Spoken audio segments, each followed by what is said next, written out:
let's take our input box a few steps further. You'll remember we want to get a little more descriptive about the choices the user has in order to sort the list. Really, I want to make the message portion, the prompting portion of the input box, more descriptive. And not just how would you like to sort the list and then leave it up to the user. I want to give them choices. If they input a number 1, then we'll sort the list as a division sort. If they input a number 2, then we'll sort the list by category. A number 3 by total, and so on. So give them clear, distinct choices for them to input. Again, 1, this helps them out. They're going to know what's expected of them. 2, it's going to help us because now we're starting to control the user's experience, and that helps us with our programming side within VBA as well. So let me get rid of this. I don't want that prompt inside of there. Now our prompt's going to be pretty big, and I want to format it a little bit. So I'm gonna do something here. I'm gonna create another variable. Let's actually just put that right up next to that one. We'll call this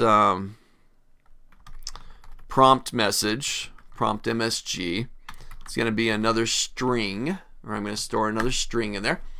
Now, prompt MSG, or message, is going to be what the user actually sees and gives them the choices. So I want to do something like this. Let me write on my screen here for a moment. Imagine I've got my box. Okay? And inside that box, I want it to say, let's see, sort the lists, and then I want to wrap down a line, and I want to say something like a 1 would be sort by division, and then wrap down a line and do a number 2 would be sort by category, if I can spell right, category, and so on. Wrap down a line, number 3 would be equal to this, and so on. Okay? So we'll expect the user to type in one of those numeric values, but I want to present the message to them in a nice, clean, readable way. Okay? So this is really what we're going to create right here. We're going to create this and store it inside of this variable called prompt MSG. Now there's going to be a bit going on in here. I'm going to talk about each piece of it.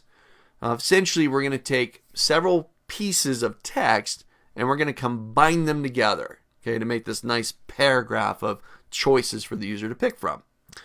So I'm going to say, let's get even more descriptive. I'm going to say, enter a numeric value to sort. ... I'll close that one.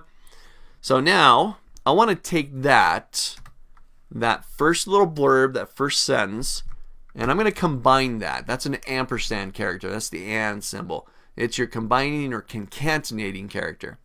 I want to combine that with a carriage return, so we drop down a line to start giving them the choices. To do that inside of VBA, the character is VBCRLF. It's a carriage return line feed. Then I'm going to combine that with the next line. So enter a numeric value to sort. Then I want to wrap down a line and combine that with the next sentence. So the ampersand does the combining. We combine the first sentence with the carriage return. Then we combine that with the next line down below. And I'm just going to tab in just to make it look cleaner for me here.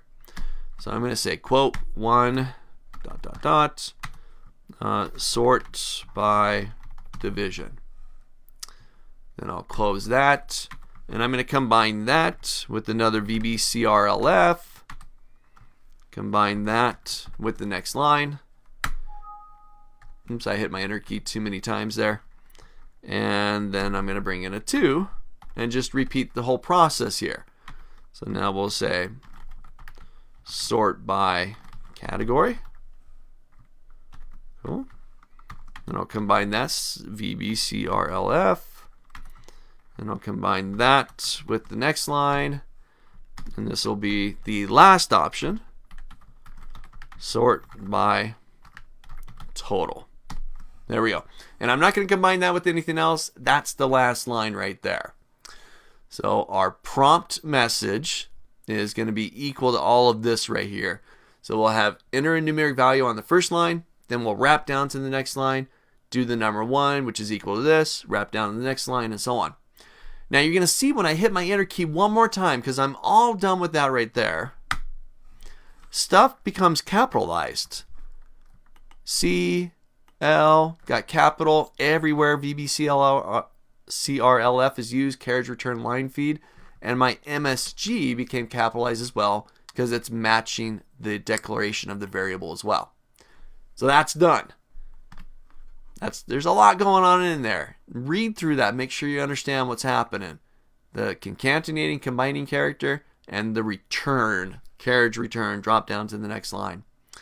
So now I want to take this variable, which is now our prompting message, copy that, and I'm going to go paste it into my input box. Let's just get rid of this white space here. All right, let's see what this looks like. I'm going to click into my procedure. I'm going to go hit the run button. And there's my prompt. Enter a numeric value to sort. Drop down a line. 1 equals this. 2 equals this. 3 equals this.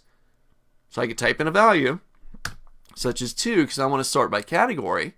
I hit OK. And that number 2 is now being stored inside of this variable called user input. There's our message box. Nice little, or our input box.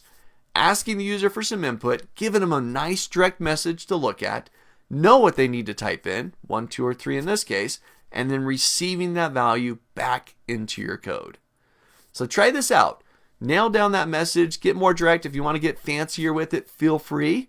If not, you can just copy verbatim what I got on the screen there, which is totally fine. And then our next step, we'll jump into the next video, we're going to take a look at building the logic. If they enter a 1, then sort it by division. If they enter a 2, then sort it by, and so on. Okay? So get this message box done, and then jump into the next video.